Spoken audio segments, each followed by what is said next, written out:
di remercier population Biscuiterie yi ñoom ñi am confiance si ñun wóoruñu yaakaar ni mën nañ leen wuutu ci seen alal ñu dénkuñu ko ñu ñëw tey alhamdulilah doon installer le bureau municipal le maire et les 6 adjoints 3 hommes 3 femmes alhamdulilah mu demee ci anam boo xam ne nag vraiment commune de Biscuiterie yi nekkaat na exemple ci Dakar nekkaat na exemple ci Sénégal parce que yi fi xew yëpp xew na fi mais bi ñu ñëwee dafa mel ni ñëpp ànd nañu ci choix yi ñu def tànn leen kon donc ñun ñoo deseel population bi njukkal bi nag mooy lan dem nag directement vers l'essentiel mooy liggéeyal askan bi liggéey nag dina am ñu muy arrangé dina am ñoo xam ni vraiment du leen arrangé waaye bu boobaa na ñëpp xam ni ñoom ñoo ñu sant ñu defar boobu nag dañ ciy jël sunu engagement ak sunu responsabilité ba mu mat sëkk lu defar bi laaj rek daf ñu koy laaj parce que tamit dañ ñu fal pour ñu defar nag dina am ñu muy gaañ dina am ñu muy kii suñu sañoon ñëpp bu ñu paree ñi mu gaañoon ñëpp macha allah dinañ ci gisaat seen bopp loolu lañ ci jublu. waaw Mansour ku la xam nga ci social ngay yëngu maire def benn geste bu noble fekk si la ci sa mënin loolu nan nga ko jàngate. waaw loolu dafa am lu mu wanewaat rek mooy ñun choix bi ñu defoon ci moom wane ne carrément kii nit ku baax la nit kuy jëriñ la xaarul xaalisu askan bi pour defal leen dara day jël xaalisam def bu xaalisu askan bi ñëwee mu delluwaat ko ci ñoom mu dem fédération ñu jox ko 50 millions mu jël 25 millions delloowaat ko population Biscuiterie yi donc loolu dafa confirmer ñun li ñu doon wax ci moom donc loolu daf ñuy jural mbégte dañuy xam ne on a fait le bon choix donc sant yàlla bu baax a baax. dañ naan ñaar nit ñi yàlla boole ñoo ànd. waaw macha allah xam nga yàlla moom mësul def lu bon te du def lu bon mukk te yàlla lu mu mës a def rek loolu lu baax la mais rawatina lii dafa baax ba macha allah jéggi dayoo parce que dafa gën a dëgëral yaakaaru nit ñi ci wàllu social. parce que boo jëlee 5 millions nga may ko daara yi te man may produit daara donc ña koy yore maa ngi leen di ñaanal yàlla na yàlla sagal leen ci 5 millions yooyu ba mu delluwaat ci daara yi nag ndongo yee tax ndongo yi nag xam-xam la ñuy sàkk ci ñoom yar la ñuy sàkk ci ñoom ay teggin la ñuy sàkk ci ñoom kon dañ ci sandaat yàlla bu baax soo dimbalee jigéen mooy dimbale nga askan wi yëpp jigéen ñoo nekk ci marché yi ñooy dem di ñëw soo leen dimbalee financement wu 10 millions wax dëgg yàlla defal nga si population li ëpp ci ñoom ñaareel ba ku ni ndaw ni sport nag mooy yar nit mooy tax nit am objectif mooy boo jëlee 10 millions dalaa ko NGB muy ñaari tali Grand Dakar Biscuiterie donc da ngay yëg ni jeunes yëpp amaat nañ occupation amaat nañ beneen lancé boo xam ni war nañ fa dem. ba ñu sante yàlla julli ci Seydina Mohamed sang gërëm suñu ñaari waajur gërëm population Biscuiterie li ñuy ñaan yàlla te fas yéene ko bu soobee yàlla ak yonent bi liggéey rek ndax monsieur le maire liggéey rek la xam ñun ñii tamit liggéey rek la ñu xam ndax depuis presque 20 ans ñi ngi nekk ci développement ñi ngi ci liggéey bi ñi ngi ci lépp nekk suñu wetu population jooju jàppale ñu nekk ak ñoom luy am bokk ak ñoom luy am def ak ñoom liggéey rek fas yéene liggéey rek li ñu ñaan yàlla Biscuiterie balaa 5 ans yi jeex li ñu diggee woon ak ñoom yàlla nañu yàlla may ñu def ko ci barke Seydina Mohamed loolu la ñuy ñaan yàlla. merci madame. sant yàlla julli ci yonent bi alayhi salaatu wa salaam. on est vraiment fiers et contents de représenter la jeunesse yàlla bu yàlla tas yaakaar yi lépp loo xamante ne population bi seen yaakaar la wala seen mébéb la ba tax ñu fal ñu yàlla nañu suñu borom may kattan ak doole ak xel buñ ko yeggalee incha allah. allahumma amiin waaw gis nañ le maire def benn geste bu noble. geste boobu tey yow en tant que jeune ban jàngat nga ci am. non macha allah alhamdulilah ñun duñ ne bulet parce que ci loolu lañ ko xam duñu ànd ak n'importe qui loolu moo tax ñu ànd ak moom bu ñu bàyyee suñuy mbubu parti bàyyi suñu lépp c'est parce que am nañ confiance ci moom donc alhamdulilah lii duñ ne bulet lii moo gën a tuut ci li muy def ci loolu noonu te yàlla nañu yàlla defal jàmm li ci kanam raw li bët incha allah dinañu ko gën a sopp dinañu ko gën a bëgg ndax nit ku baax la te ku gëm Biscuiterie la ku fonk Biscuiterie te ku yéene Biscuiterie la mën nga am te doo yéene yàlla dafa dogal moom dafa yéene Biscuiterie donc sant yàlla. merci beaucoup ñoo ngi leen di gërëm di leen sant ñu sant yàlla encore une fois ni ma koy faral di wax rek alhamdulilah rabbil alamin gannaaw bi di sant yàlla julli si yonent bi si lii nga xam ne sunu borom defal nañu ko tey gannaaw loolu ñu rafetlu li nga xam ni moo fi jaar si Biscuiterie yi nga xam ni lépp a rafet tey wane na ko si salle bi tey ñu toog bi ñu toogee ñëpp a saafonte ndax li koy indi mooy campagne bi dara du ñaaw lépp a rafet gannaaw loolu nag liggéey bi nga xam ni moom nag suñu borom tey ñun liggéey bi ñuy def muy wàllu école bi dana mas gëm la relation école milieu boobu ñu gëm moo taxoon en 2014 ñu dem ba taxawal un mouvement de citoyen di s'appelé wàllu Biscuiterie yi yàlla barkeel ko tey ba mu ñëw tey agsi fii duñ def lu sant suñu borom bi waaye delloowaat lépp na population bi delloowaat lépp cette jeunesse là nga xam ni ñoo ngoon si mbedd bi durant la campagne ces jeunes filles ces dames mag ñi mais ànd tey nekk ñu sax sa liste bi mais yàlla moo def tey ñu ñëw war leen taxawal fii ñu war nekk nag seen jaam di tàllal loxo nag sunu borom bi sunu mëbal si ñoom ak yéene si ñoom yàlla wayefal ko ba may ñu lu raw sunu njort di gërëm maire nag di ko ñaanal yàlla moom tam may ko gudd fan ak wér ak sutura moom tamit loolu daal mooy impression yi ñu jëkk joxe gun merci monsieur le maire. ba ñu nekk adjoint ba ñu falu ba ñëw ba fii nekk adjoint mais li ma gën a marqué ci cérémonie bi le geste noble du maire Mouhamed Djibril Wade ku jël prime équipe nationale am ailleurs ñu jox ko 50 millions mu ñëw séddale 25 millions population bi ku mu nekkul ci xolam daf may jaaxal man daf ma bett ci action boobu bettu ma sax ndax mi ngi ko doon def mais lii yaakaaruma ko woon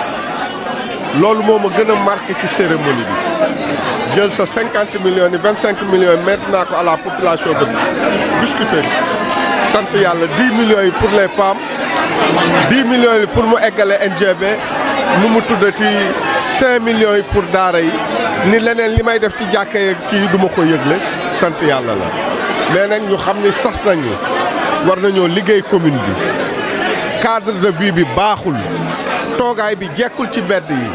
muy menuisier yi muy tapissier yi muy leneen ak leneen li ñu jal ci mbedd mi jekkul jaaduwul bu ñu waxantee dëgg dañoo war a defaraat commune bi te ñun ñoo war a ànd defar loolu daal gis naa ko ci. non on va continuer les projets de pavage pour may wërgu yaram bi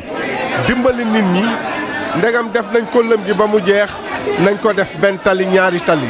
nañu xalaat fu ñuy amee poste de police nañu xalaat fu ñuy amee centre de santé avec la coopération de la ville mën nañ cee am loolu ñu jàppale ñu am ko ndax foofu la ñu toll bu ñuy jënd kër ñuy def lan avec le maire Barthélémy Dias moo accompagner ñu la commune ndax li ci ëpp bénéficié wuñu ci projet ville de Dakar te war nañ cee bénéficié wu te ñu ngi koy yaakaar ci Barthélémy Dias loolu daal xam naa ko war nañoo toogaat environnement bi jekkul jaaduwul loolu moom nañ ko xam nañ ci taxaw defar ko te loolu du la commune rek ku ci nekk anarchie bi am ci tali bi metti na anarchie bi am ci atelier yi metti na gaara ni ñuy gaaree kii na yooyu yëpp dañ ci war a toog pour réaliser ñu am cadre de vie dëkk bu baax bu jekk bu ñëpp mën a am accompagner les enfants pour ñu jàng loolu laa amoon lu may wax di leen remercier. waaw merci beaucoup. Monsieur Mohamed Djibril Wade, né le 15/10/1956 à Dakar, chef d'entreprise. Je déclare au nom du président de la République, en ma qualité de représentant de l'État auprès de la commune de Biscuiterie, vous déclare officiellement installé dans les fonctions de maire de la commune de Biscuiterie pour un mandat de 5 ans.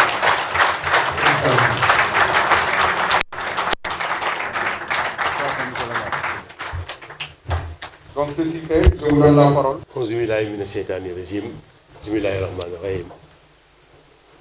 Monsieur le représentant de l'État, monsieur le préfet, chers collègues, chers frères et sœurs, conseillers municipaux de la commune de Biscuiterie, messieurs les représentants de l'État ici présents, je veux nommer le commissaire, monsieur les membres de l'administration de la commune de Biscuiterie, messieurs les journalistes, chers publics, chers concitoyens de Biscuiterie. Je commencerai d'abord à rendre grâce à Dieu qui nous a permis, nous tous, d'être ici aujourd'hui et de commencer un travail qui a été initié depuis 1996. La réforme a fait du chemin. Biscuiterie a fait du chemin. Après avoir remercié toutes les populations de Biscuiterie qui ont eu confiance en nos modestes personnes. Parce qu'il ne s'agit pas aujourd'hui du maire uniquement, mais il s'agit de l'ensemble des conseils municipaux de la commune de Biscuiterie, 70 que nous sommes. de régir à partir d'aujourd'hui la gestion de la commune de Biscuiterie. Nous devons serrer nos ceintures. Nous devons oublier nos propres personnes pour nous mettre à la charge, pour nous mettre aux besoins des populations de Biscuiterie. Et je vous y invite. Nous sommes partis de différentes listes et de différentes coalitions. Mais aujourd'hui, ce qui compte, c'est le parti de Biscuiterie. Après vous avoir remercié, je vous demanderai, comme l'a fait le football il y a quelques jours, nous manquons de faire Biscuiterie.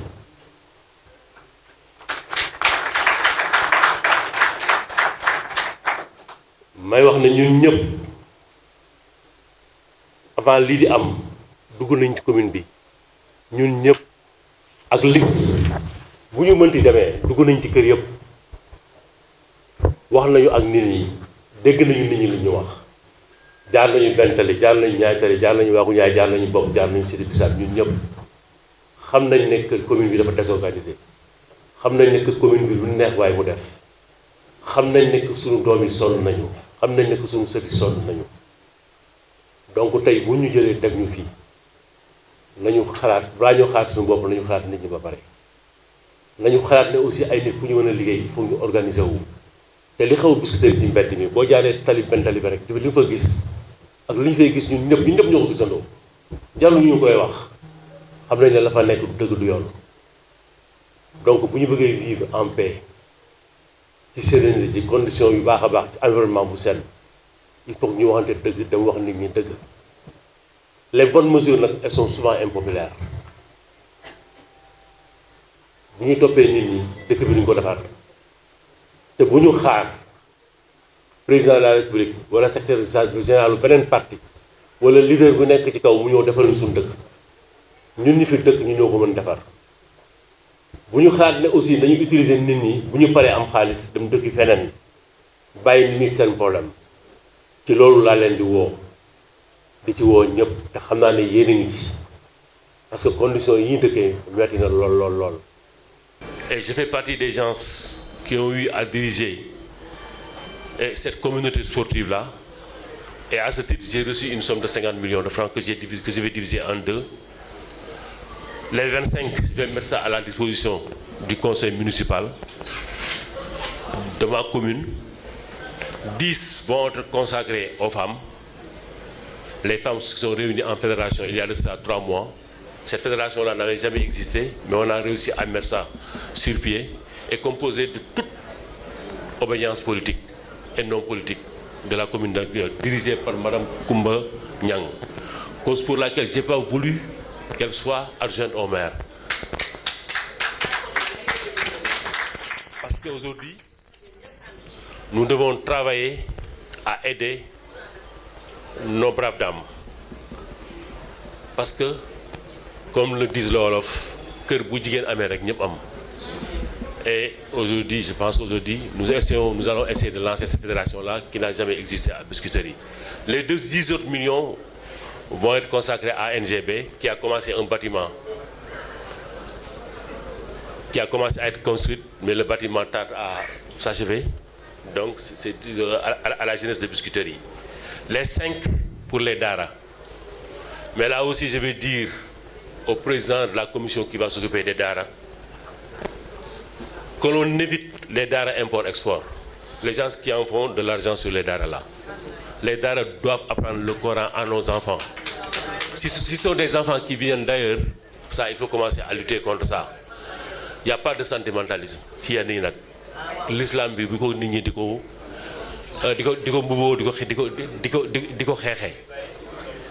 enrichir.